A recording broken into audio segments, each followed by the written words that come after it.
مغازه من که خالی شد به قرآن چند نفر از اینجا نون میخورن.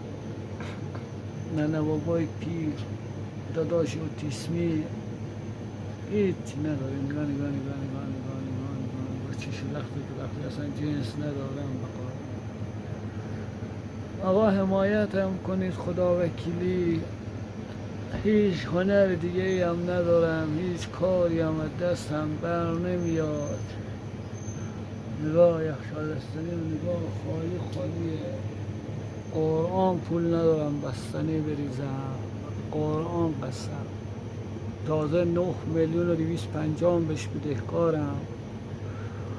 حمایت کنید از این کانالم. سابسکرایب میگن، نمیدونم، فالو میگن. خدا وکیلی حال بدید، اگم دیده بشه. راه درآمدی. من نه هنر بلاگیری دارم، به قرآن مجید، به خدا، به همه امامزا که بچه محلمه، هیچی هم یاد ندارم.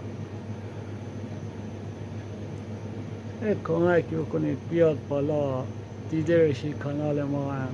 این نونی هم سر سفره ما بیاد.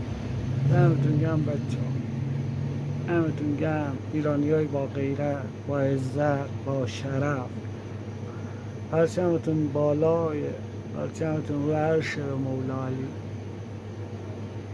قربون همتون. یا هم